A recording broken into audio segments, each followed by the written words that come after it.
Hello passengers, I hope आप सभी अच्छे होंगे। लास्ट एपिसोड में हमने देखा था कि साइको की डेड बॉडी रेफ्रिजरेटर में मिली थी और दूसरी तरफ दायोन योनगे से ब्रेकअप करती है। और अब इस एपिसोड के स्टार्टिंग में दिखाया जाता है कि जब दायोन गुम हुई थी तब उसकी मम्मी गली गली में उसे ढूंढ रही थी और एक जगह आके वो किसी को देखती है और इसी के साथ हमें इस एपिसोड का टाइटल दिखाया जाता है। अब एट प्रेजेंट में मम्मी दायोन की बात को सोच रही थी कि दायोन की मेमोरीज रिटर्न आ चुकी है थोड़ी बहुत। मम्मी दादी को बताती है कि उसे सपना आया था 18 साल पहले जो भी इंसिडेंट हुआ था उससे रिलेटेड। तभी डोरबेल बजता है। मम्मी देखने जाती है और दरवाजे पर वही ओल्ड पुलिस ऑफिसर थे। वो पूछते हैं कि क्या तुमने किया है। मम्मी पूछती है कि क्या बात कर रहे हो। पुलिस ऑफिसर बताते हैं कि वो साइको की डेथ हो चुकी है, तो क्या उसको तुम लोगों ने मारा है। दादी और मम्मी शॉक होते हैं। इस तरफ दायोन के ब्रेकअप कहने के बाद यूनगे को कॉल आता है और उसे भी खबर मिलती है। वो दायोन को बताता है कि साइको की डेड बॉडी रेफ्रिजरेटर में मिली है। अब यहाँ मोहल्ले वालों को पता नहीं कि किसकी डेथ हुई है, बट उन्हें इतना मालूम है कि वो डेड बॉडी रेफ्रिजरेटर में मिला है। हुआंग और जीवन तो उस एरिया को सील कर रहे थे। हुआंग बोलती कि कौन हो सकता है जिसने सीसीटीवी तोड़ दिया होगा सारे जगह का। अगर सीसीटीवी चल रहा होता तो शायद उस किलर को पकड़ा जा सकता है था। जीवन तो कहता है कि साइको ने ही किया होगा, पर उसे खुद नहीं पता होगा कि उसके साथ ऐसा कुछ हो जाएगा कभी। ड्राइवर शॉक होता है और पूछता है कि क्या साइको मरा है। हुआंग पूछती है कि तुम कैसे जानते हो। ड्राइवर बात घुमा देता है और कहता है कि वो दाएं उनको स्टॉक करता था और ये बातें उसने लोगों के मुंह से सुना है। मोहल्ले वाले लोग तो और महान रहते हैं। वो यूनगे पे ही शक करते हैं क्योंकि वही नया आया है उस एरिया में और वैसे भी दायोन और यूनगे का कुछ चल रहा है। जीवन तो सुन के गुस्सा करता है कि कैसे पड़ोसी हैं ये लोग जो बिना सबूत के इल्ज़ाम लगा रहे हैं। हुआंग पूछती कि किस किस ने इस रेफ्रिजरेटर को छुआ था क्योंकि उन सबको फिंगरप्रिंट देना होगा। तो जो जो बुराई कर रहे थे खड़े होके वो सारे लोग हाथ उठाते हैं। हुआंग कहती है कि अब आप सब सस्पेक्ट बन चुके हैं और उनको एक एक कर पुलिस स्टेशन आना होगा।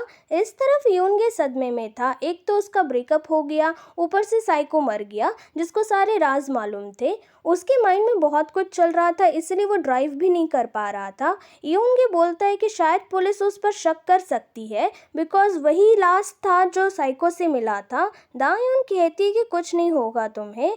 वो दोनों पुलिस स्टेशन जाते हैं जहाँ से साइको की डेड बॉडी ले जाया जा रहा था। दायोन बॉडी देख के बीती सारी चीज़ें फ्लैशबैक होती है कि कैसे साइको पीछे पड़ा था, कैसे उसने उसे मारा था। जिस पर्सन को वो अपने ज़िंदगी से हमेशा के लिए हटाना चाहती थी वो एक्चुअली अब गायब हो चुका है हमेशा के लिए। दायोन और यूनगे रेस्टोरेंट आते हैं। यूनगे का दोस्त पूछता है और साइको के बारे में कहता है, बट यूनगे बात टालते हुए अपने काम में बिजी हो जाता है। जब भी यूनगे को कुछ समझ नहीं आता तो वो घर की सफाई या किसी भी काम में बिजी हो जाता। ली जून देखती है और एक सी फूड पिघल रहा था इसीलिए उसे खा लेते हैं कहती है। अब सब खाने की तैयारी करते हैं। इस तरफ दायोन की मम्मी टेंशन ले रही थी कि दायोन ना तो कॉल का जवाब दे रही थी और ना ही किसी मैसेज का। दादी रेडी होती है रेस्टोरेंट जाने के लिए। अब यहाँ दादी और मम्मी यूनगे के रेस्टोरेंट जाते हैं जहाँ लंच की तैयारी हो रही थी। यूनगे मम्मी और दादी को ज्वाइन करने के लिए बोलता है और ली जून सबसे महंगी दारू निकालती है एज अ ट्रीट। अब यहाँ सब खाने बैठते हैं। मम्मी पूछती है यूनगे से कि तुमको मालूम है कि साइको की डेथ हो चुकी है। ली जून कहती है कि इसलिए तो सेलिब्रेट कर रहे हैं।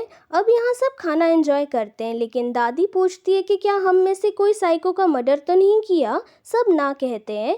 यूनगे सबके जाने के बाद सफाई करते हुए सोचता है कि वो करीब था ये मिस्ट्री को सॉल्व करने में और बहुत सारे चांसेस भी मिले थे, पर वो अब फिर से उलझ चुका है और ये सोच के वो गुस्सा होता है। यहाँ सी फूड वाला यानी कि मेन विलन गाड़ी की नंबर प्लेट चेंज कर रहा था। वो भी साइको की आखिरी कही गई बात को याद करता है। साइको मरने से पहले कहा था कि दायोन की मेमोरीज वापस थोड़ी बहुत आ चुकी है और बहुत जल्द वो सब कुछ याद कर लेगी। मेन विलन कहता है कि फिर तो दायोन के पास भी जाना पड़ेगा। साइको क्यों पूछता है। मेन विलन कहता है कि ये देखने के लिए कि उसको याद आया है या नहीं कुछ भी उस इंसिडेंट से रिलेटेड। साइको बोलता है कि अगर याद आ गया होगा तो। मेन विलन कहता है कि तब तो दायोन को भी जल्दी तुम्हारे साथ ऊपर भेज दूंगा। दूसरी तरफ दायून ब्रेकअप के बारे में सोच रही थी। अब उसे बुरा लग रहा था, साइको की वजह से वो भूल चुकी थी कि ब्रेकअप हुआ है। तभी यूनगे का मैसेज आता है और वो बुलाता है रेस्टोरेंट में ताकि कुछ प्रॉब्लम सॉल्व कर सके। दायून जाती है और पूछती है। यूनगे साफ साफ कह देता है कि उसको ब्रेकअप नहीं करना। दायून बोलती कि तुम अकेले ये सब डिसाइड नहीं कर सकते। यूनगे भी रिप्लाई देता है कि तुमने भी तो यही किया है। सब कुछ बदल गया जब से दायून उसकी लाइफ में आई है और अब वो उसके बिना रह नहीं सकता। दायून कहती कि क्या तुम्हें बुरा नहीं लगेगा जब भी तुम मुझे देखोगे, और ये भी बोलती है कि सच कहूँ तो मुझे भी ब्रेकअप नहीं करना। यूनगे बोलता है कि मुझे पता है और दायून को गले लगाता है। नेक्स्ट मॉर्निंग यूनगे को पुलिस स्टेशन से कॉल आता है पूछताछ के लिए। दायून यूनगे को सामान खाने का पैक करते हुए देखती है और पूछती है कि किसके लिए ले जा रहे हो। यूनगे बोलता है कि जिसे काफ़ी टाइम से हम अपराधी मान रहे थे उनके लिए, और यूनगे उनसे माफ़ी मांगना चाहता है, यानी कि वही पियानो टीचर। सीन शिफ्ट होता है और जीवन तो पुलिस स्टेशन जाता है जहां वो ट्रॉली देखता है जिसमें वो रेफ्रिजरेटर लाए थे। वो ट्रॉली देने के लिए कबाड़ी वाली जगह जाता है जहां वो खड़ूस पुलिस वाला जीवन तो के पापा को फिर से परेशान कर रहा था। जीवन तो देख लेता है और उसको सारी पुरानी चीज़ें फ्लैशबैक के जैसे याद आती है। जीवन तो गुस्से में उस खड़ूस पुलिस वाले को बहुत मारता है। जीवन तो को उसके पापा रोकते हैं और ऐसा करने से मना करते हैं। ये खबर हुआंग और ओल्ड पुलिस ऑफिसर को जैसे ही पता चलती है वो भाग के कबाड़ी वाली जगह जाते हैं। तब तक यूनगे भी वहीं जा रहा था खाना देने के लिए। वो रास्ते में पुलिस की कार जाते हुए देखता है और वहीं पहुंचता है। यूनगे देखता है कि खड़ूस पुलिस वाले को जीवन तो भयंकर तरीके से मारा है, और हुआंग जीवन तो को अलग से साइड में ले जाती है और पूछती है कि क्या है ये सब और क्यों नहीं बता रहे हो मुझे कुछ भी। जीवन तो तब भी कुछ नहीं कहता। खड़ूस पुलिस वाले को बाद में मालूम चलता है कि जीवन तो उसी पियानो टीचर का बेटा है। नेक्स्ट सीन में वो लाल गेट वाले घर में रह रहे ओनर कुछ परेशान नज़र आते हैं। उनकी वाइफ पूछती है कि अगर कोई बात है तो बता दे, वो सपोर्ट करेगी, और वो ओनर बोलते हैं कि क्या उसकी वाइफ तब भी उसको समझेगी और हेल्प करेगी अगर वो कहेंगे कि उसने किसी को मारा है। ओनर बताते हैं कि बात सिर्फ एक है और वो जाती नहीं, जब देखो तब उसकी आंखों के सामने घूमती रहती है। अब ये कौन है ये तो बाद में ही पता चलेगा। अब यहाँ दायून की मम्मी दायून को साथ में ड्रिंक करने के लिए बुलाती है।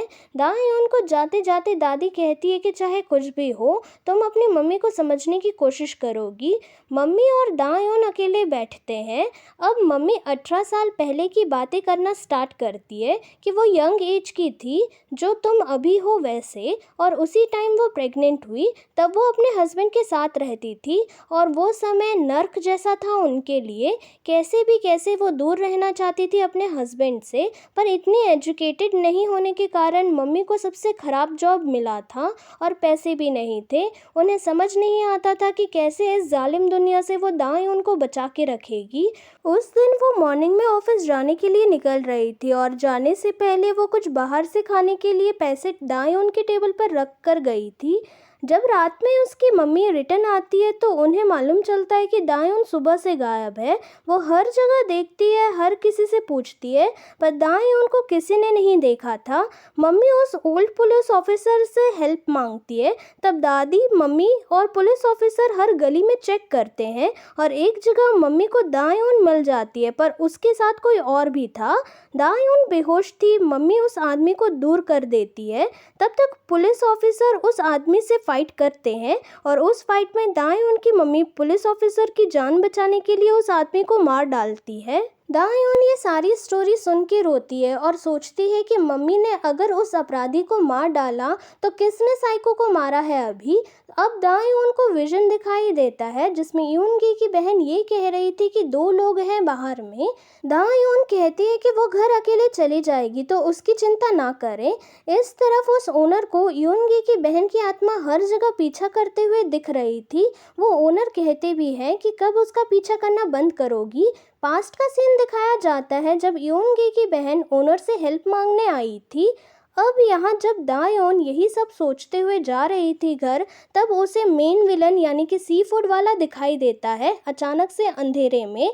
और यहाँ यूनगे को खतरे का एहसास होता है और इसी के साथ ये एपिसोड का एंड होता है। आई होप आपको ये एक्सप्लेनेशन अच्छा लगा होगा, तो लाइक शेयर और सब्सक्राइब ज़रूर करें और मैं मिलती हूँ अगले एपिसोड के साथ। तब तक के लिए with lots of love, bye bye.